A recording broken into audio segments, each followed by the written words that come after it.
Well, coming up on this episode, it's going to sound like a sports podcast, kind of. It's just me and Danny. But it's really not. What we're going to be talking about, some of the things, will be Bill Belichick getting snubbed and the Bills betting on Joe Brady. But to me, underneath that is a bigger question. When is punishment enough? And when does being underestimated follow you longer than it should? Because one guy's still paying for something that happened in 2007, which in football years is basically a different civilization, and the other's being judged before he's even had a chance to mess it up. And whether it's football, work, or life, most of us have lived somewhere in between. All that coming up right after this. Ever look at your wall and think, that hole definitely wasn't there yesterday? Or maybe your faucet's got a drip that's slowly driving you into madness. That's when you got to call my buddies at Mac of All Trades, because it's your home. And if you don't have the skills to fix it yourself, go to the people who do. And trust me, there's nobody better than Mac of All Trades. They do everything. Leaky faucet, they got it. Drafty windows and doors, done. Electrical, plumbing, carpentry, sure.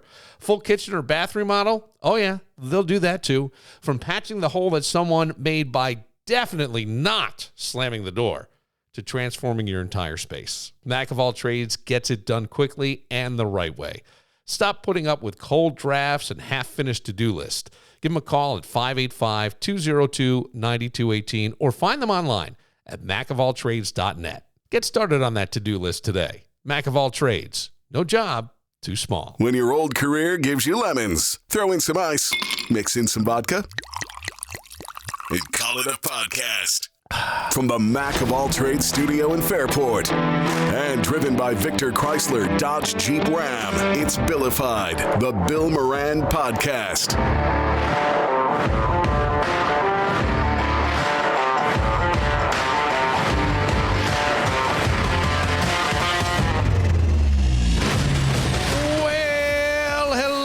Welcome. Thanks for getting your pot on. Thanks for telling a friend. It's a balmy 12 degrees where we are.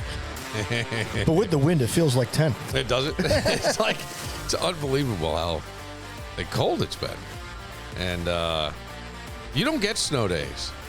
No. So, but I don't even get holidays. But okay? I don't even get those.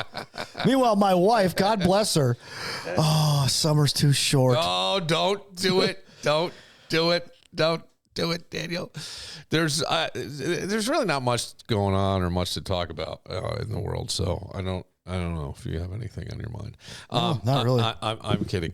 I have a couple things that I'm noticing, and before we get to kind of the news that we'll talk about, and we all know what it is, but I have two things I need to complain about.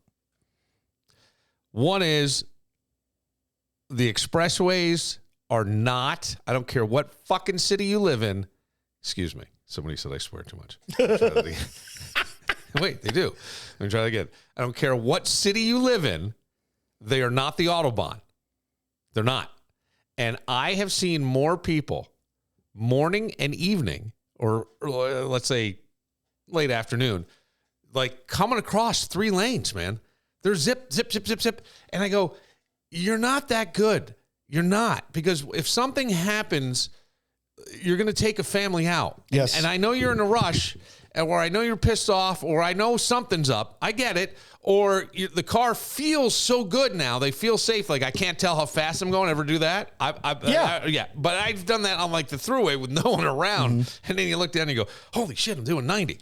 You know? And not that you can handle it there, but what I'm saying is you don't know what the other car in front of you is going to do. Right. And you don't know their driving experience. You don't know their driving deterioration of the skills as they go. You don't know if they're texting and driving. 100%. And you don't know. Not only do you have to be a defensive driver nowadays, you have to play special teams too. Yeah, that's I'll give you that. That was good.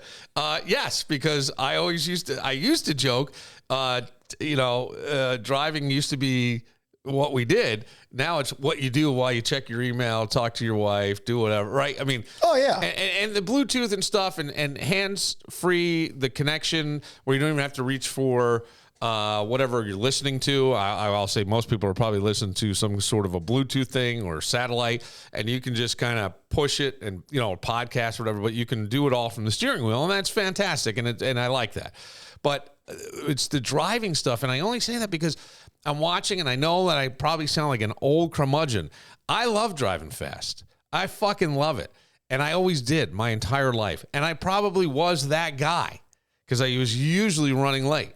And I see it now and I go, ooh, like it almost, I'll see them coming in the rearview mirror and I go, boy, you get behind the wrong person and they get startled because you come up so quickly, right? And then they punch it because they see it, but they don't see how close they are to the car in front of you. You could have a freaking unbelievable accident that would wipe everybody out. You maybe all survive because cars are built so well now, but you're what a pain in the ass. New year, same nervous system doing parkour at 3 a.m. Yeah, well, we've all been there. If stress has set up permanent residence in your shoulders and anxiety RSVP'd yes again, maybe it's time to call in the big guns or the galactic grandmother. I want you to meet my friend Sheila Tillich, recovery metaphysician, energy healing wizard, and professional finder of the issues in your tissues. Sheila helps you release stored stress, emotional gunk, and energetic blocks you didn't even know you were carrying. I want you to think less white-knuckling life and more inner peace with snacks. Her compassionate, down-to-earth approach helps you reset, rebalance, and finally exhale without chanting in a cave, unless that's what you're into. No judgment. So why take another year of suffering when you could be feeling lighter, calmer, and actually okay? Unlock your best self, find your balance, and maybe stop arguing with your own nervous system. Learn more and book your session at SheilaTillich.com because peace of mind is way cooler than burnout. Last week, we were going, who's going to be, and I said to you, my money is on Joe Brady, and I'll have to go back. I meant to go back and pull it, but I wanted to bet basketball today, and there was just things. Joe Brady was the offensive coordinator. He is now the head coach of the Buffalo Bills. I said, and I think I might have even backtracked a little because Peter was like, nah, and I said, well, then I'll say Dable, but Brady. I go, Brady's right there. I have a feeling it's going to be Joe Brady. I will defer to you, my friend, because I don't know much about Joe Brady, but I know that things certainly seem to improve since he became the offensive coordinator for the Buffalo Bills. What are we talking, like an average of 29 or 30 points a game? I think they had one of the lowest. They were in the top 5 of everything, like 4, 3, and 2 or something like that in terms of statistics. That were great, like a better run game, better run option. There was like 0.9 turnovers. I know that sounds weird, but since he became the offensive coordinator. So, thoughts? Oh, I have a lot. I don't want to go on a 12-minute tangent. So don't. I'm going to try to say something that nobody said yet. Okay. First of all, congratulations to you and Chris Sims for actually calling Joe Brady, even though you both said Chris Sims or Brian Dable. Yes. Which a lot of people did. Yes. A lot of people said Dable. They didn't say Joe Brady. I just felt Brady. You guys were the only two, and you guys hedged. That's how little anybody thought of Joe Brady being the head coach. In fact, it's an underwhelming pick. Right. According to Cashy and according to other sports betting apps, Monday night, the favorite to become the Bills head coach was Grant Udinski, the offensive coordinator who doesn't call plays for the Jacksonville Jaguars. That's how little America and the bettors and Vegas and everybody thought of Joe Brady. Let me say this. What's the best way to hurt your opponent? Legally, not like trying to if you're in a competition, what's the best way to beat your competition? I don't. One way, maybe not the best way, but one way is to take something that's theirs. Like if somebody took Josh Allen and brought him to their team, that would be a huge blow, wouldn't it? Right. Okay. Joe Brady's been up for head coaching jobs each of the last 3 years. Yeah. Who has hired? Think of 2 teams right now, maybe 3 teams who are Bills rivals. teams that the Bills are in direct competition with. Well, there's 3 in their division. Miami. There's Miami, right? There's the Jets, who are a joke. I mean, they're a joke. They fired their entire coaching staff, with the exception of the head coach. Why don't you just fire the head coach? It's so stupid. Right. And they did it like 2 weeks after this, right? Yeah, okay. Yeah. And then you have the New England Patriots. All of them have now fired and hired head coaches in the past 3 years. One of those 2 teams have done it twice. Okay. Then you have another team. What are some 2 other teams? Well, the Bills are always competing with the Baltimore Ravens and the Kansas City Chiefs. And those 2 teams are always causing the Bills headaches, right? And the Ravens interviewed Joe Brady after firing a Super Bowl winning head coach.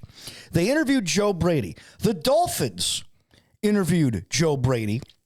The Patriots hired 2 head coaches the last 2 years and didn't hire Joe Brady.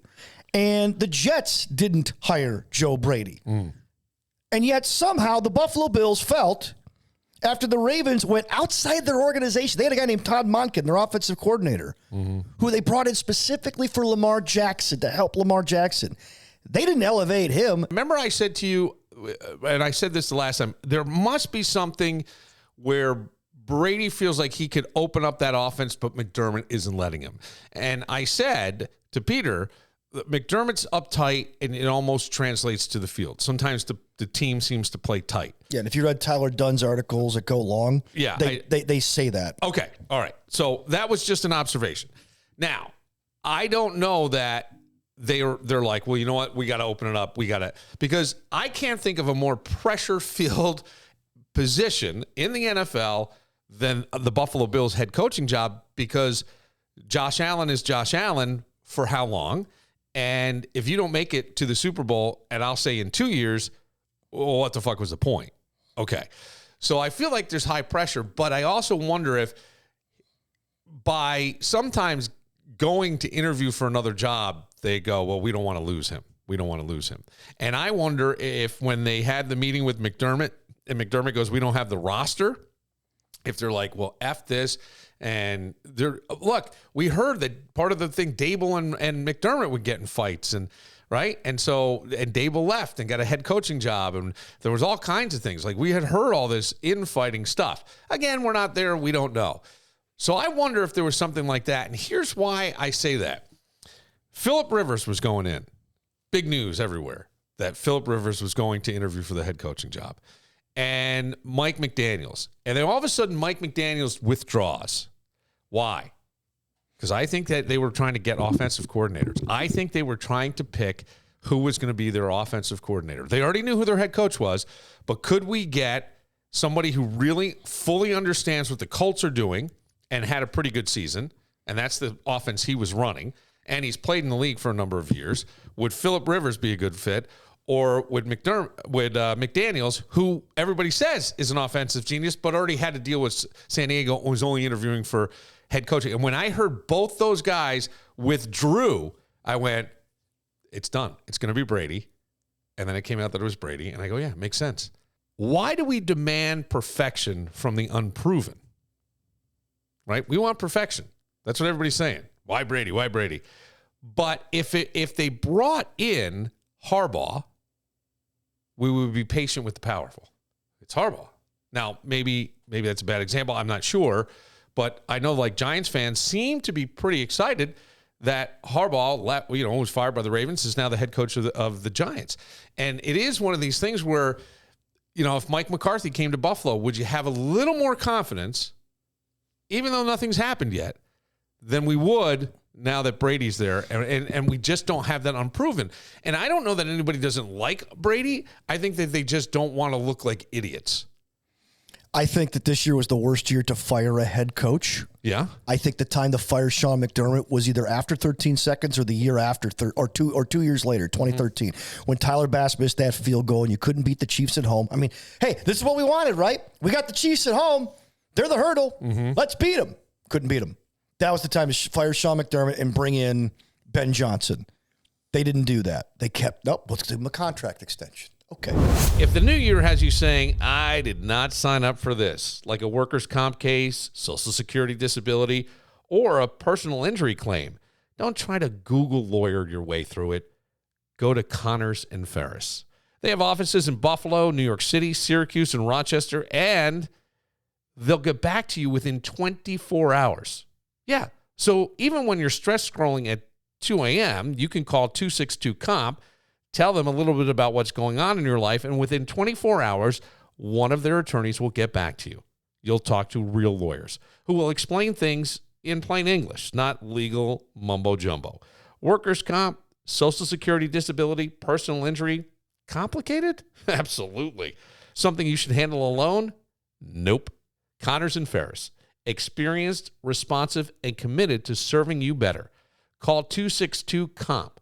Help's available right now. If you had to say, where would you have fallen on Bill Belichick being our first ballot Hall of Famer? He's a first ballot Hall of Famer. Why? No ifs, ands, or buts. It's a travesty. He won 6 Super Bowls in 9 appearances. Yeah. And also coordinated the defense for 2 Super Bowls, Super Bowl champions.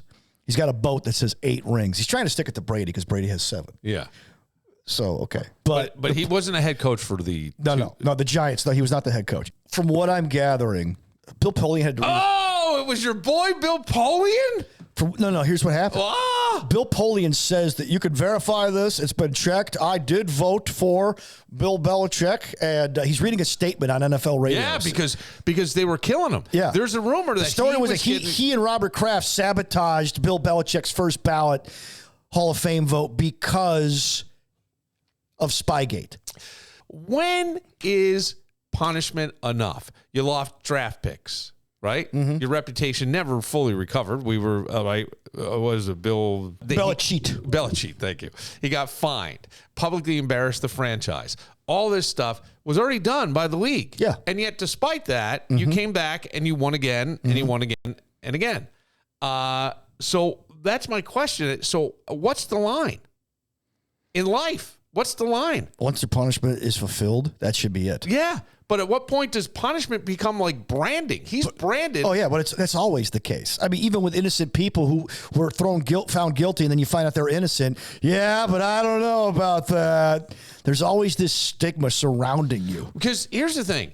Usually, I'll always say, and you can think about this with your own friends, your own memories, your relatives, all that. The story gets greater later. Right? My grandfather used to say, my grandmother would be yelling, goes, when I die, I'll be a saint. Right? Because you become a saint. A-holes never die. No, but my point is that you get sainted by the other. He was so wonderful. Yeah. I miss him at whatever. That's funny, Mark, because I don't remember you saying that about him when he died. So I go, it's convenient to rewrite history in some way. Yes. There was the Spygate. I don't think we ever really got confirmation one way or the other. The NFL felt like there was enough evidence there, and so they were punished.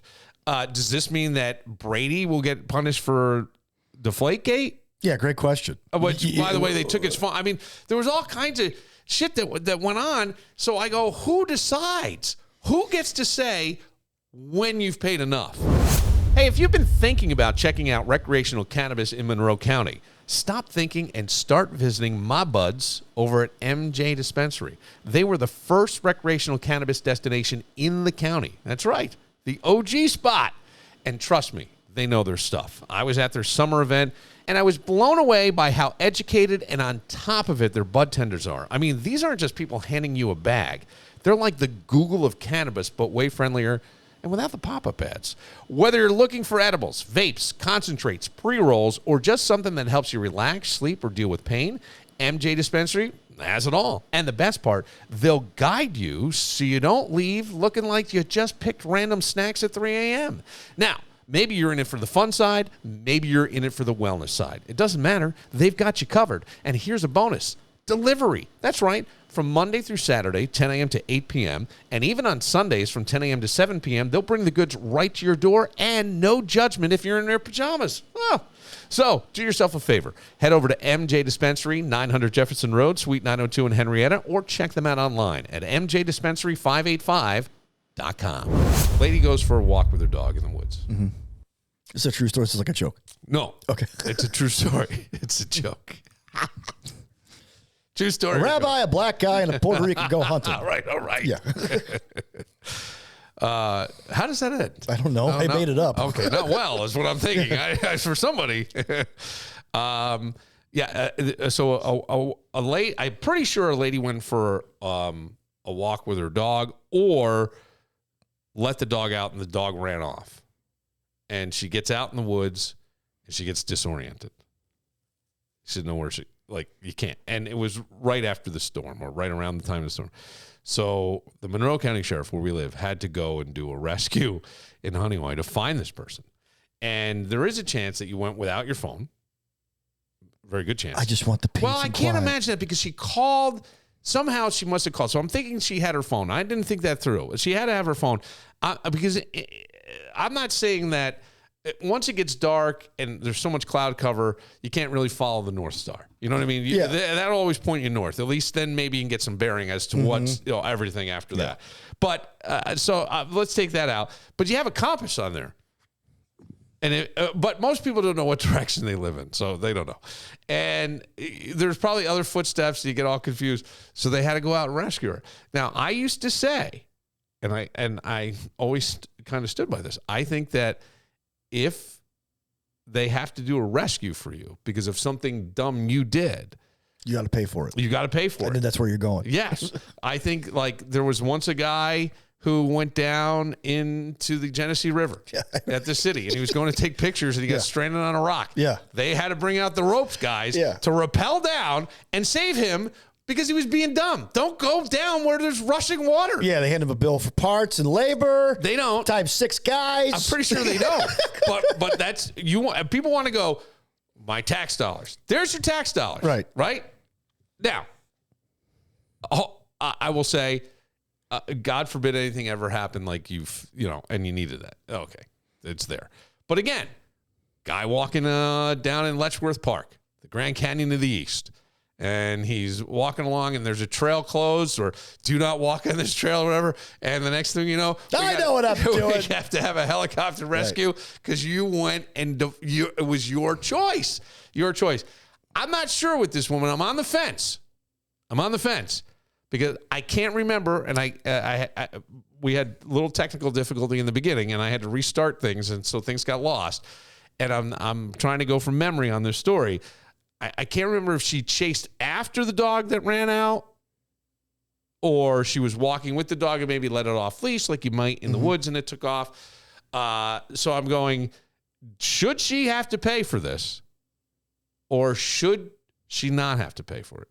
Because it was truly an accident, and that is why we have fire and rescue, right? That's why we have them, right? To rescue us, to save us, right? Let me ask you a question. If your house catches fire. I was just going there, but go ahead. Right. Unless it was your fault. If it was arson, or if it was somehow like if I'm playing with matches with the hairspray, like I like to do. Hey, boo, watch this. I'm going to get rid of these flies, these wasps. Do you have a stick bug problem in your house, too? Yeah. Because I do. Or not as common today, but I think it could still happen. Smoking in bed. Yeah, people still do that. I forget. Fall asleep, right? Yeah. Now, there's a lot of flame retardant things you could buy, blankets and stuff, I believe, that people may have. I think they even just make it automatically, because of probably those idiots who did that.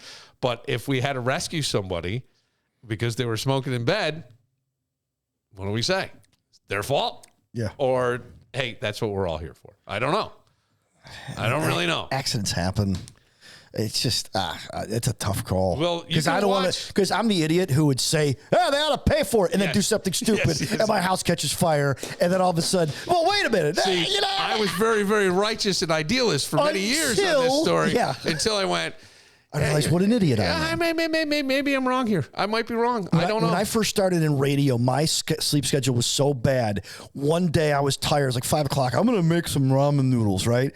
So I start to boil the water, and then when the water's boiling, you throw the ramen noodles in. So I got to lay on the couch while it's boiling because it takes forever. Next thing you know, the smoke detector goes off. 20 minutes later, I actually burned the water. It dried up. Oh, so you burned the pot. I burned the pot. It smoked out. I'm like, I know people who actually died doing that. They were drunk. They came home to try to make something to eat. They passed out on the couch, caught fire. The stove caught fire, burned the house down, killed 2 girls back home. In Silver Creek? Dunkirk, but yeah. Dunkirk, yeah. And so it's like, my point is, I could do something stupid like that and be like, well, wait a minute now.